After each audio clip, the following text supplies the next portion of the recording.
Now, what if you have a design that is working on a breadboard and you want to make it more permanent, more solid?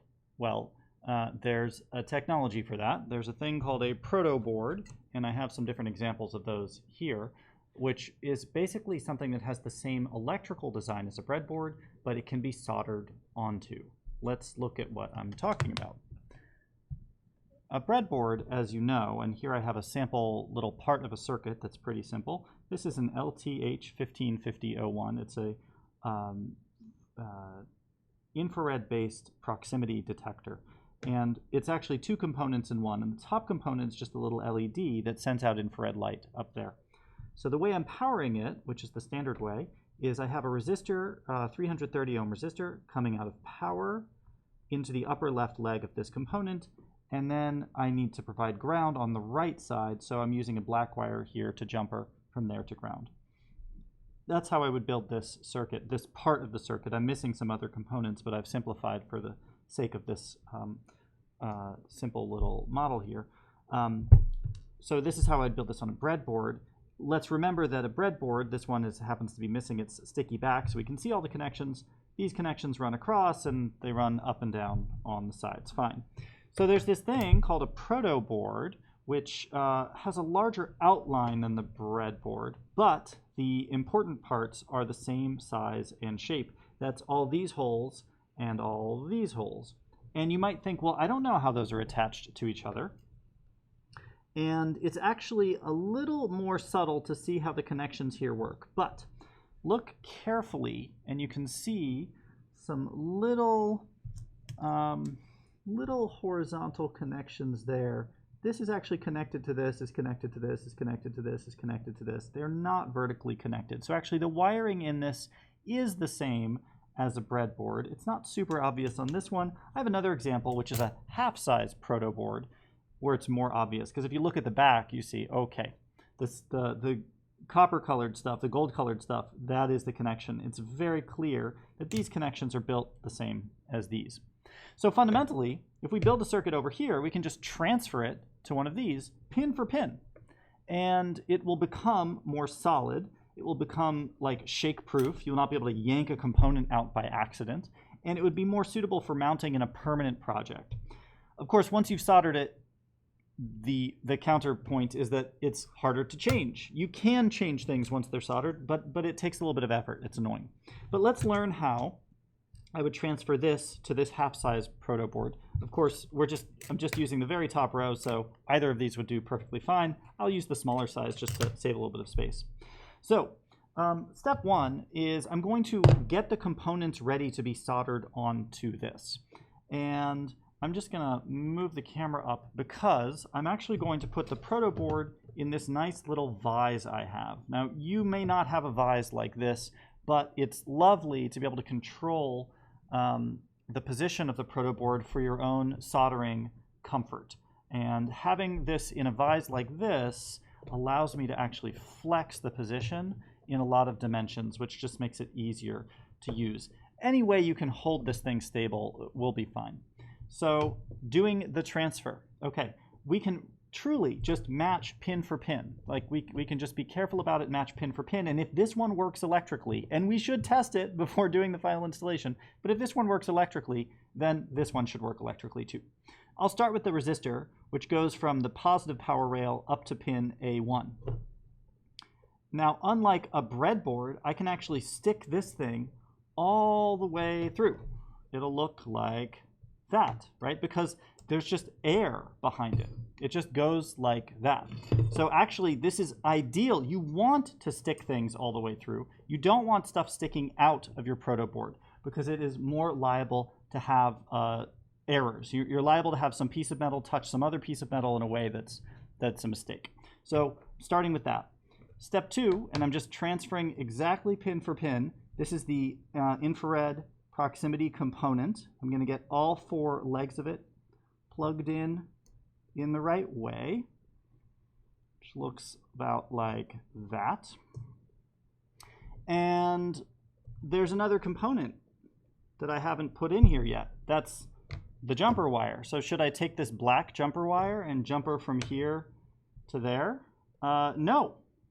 This jumper wire is going to make some big, huge loop that is totally unnecessary and liable to get yanked out and destroyed. And we just don't want to have anything extra like that. Instead, I'm going to use some of the wire that's in my kit here. I'm actually going to cut a short length of this wire and put the short length into that spot.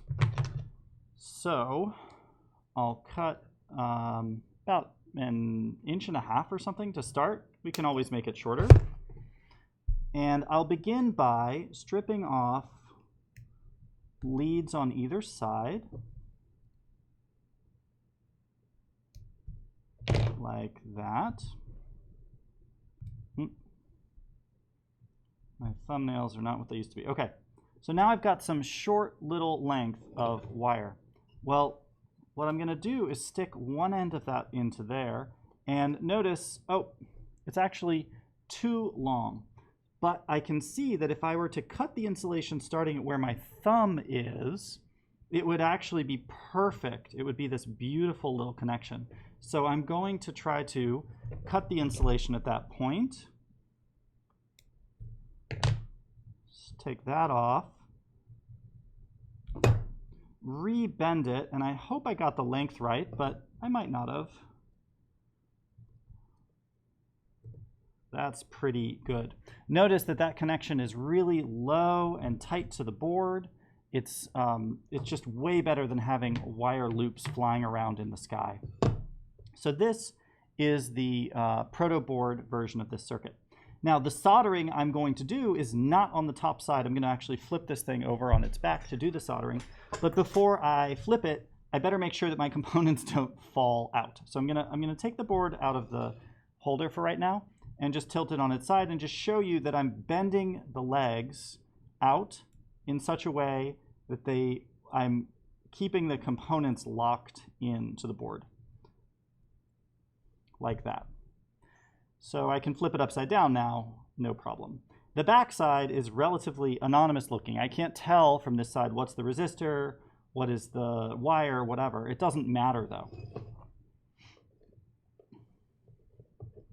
Putting it back in my holder, and I'm just rearranging for comfort here. So now we're able to do the soldering. It's going to be no surprise. I'm going to come in with the soldering iron on the right. I'm going to turn on my fan once I begin. Come in with the soldering iron on the right, make contact here. I'll be touching both the leg that's coming out as well as the pad, and I'm introducing liquid solder in there until I've had like enough quantity, and then take the heat away and just move from component to component until I'm finished. I'm just going to do the top row and not worry about those bottom two legs right now.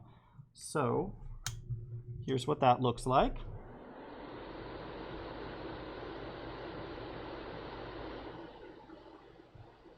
I'll maybe start by tinning the iron more. Oops. Yeah, there we go. It can be difficult to begin the joint, but once it's started, hopefully it flows a little bit better.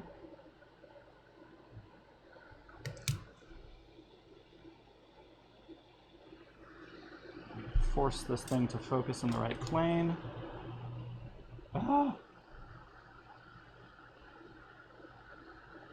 Okay. Show you a little bit more closely what this next one looks like. Sorry about the focus. Okay. So I bring in my heat from the right, make contact there, bring in a little bit of solder. It's not melting yet, so that's okay. I can start putting a little on the iron itself, but what I care more about is getting it to melt into the junction. Melt, melt, melt. Okay. This is not beautiful work. What's important is that I did not accidentally jump from this to this. And I didn't, so I'm happy about that. I'm going to rotate the work to make it easier for me. Again, move the thing to make your body more comfortable. Your position is much more important than the electronics position. All right, this one's going a little bit better. Put a little bit of solder on. Nice, okay, I'm happy with how that one came out.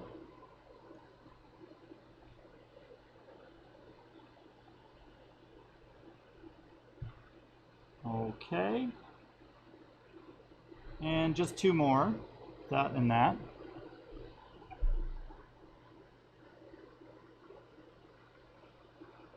I'm actually manipulating the iron in a very subtle way. I was doing little rotations just to try to kind of situate it right where I wanted it to be. And the last one, give it some time for the solder to melt in. And that should be good. All right, let's see what we got. The backside looks like the backside, and in the front side, look at that.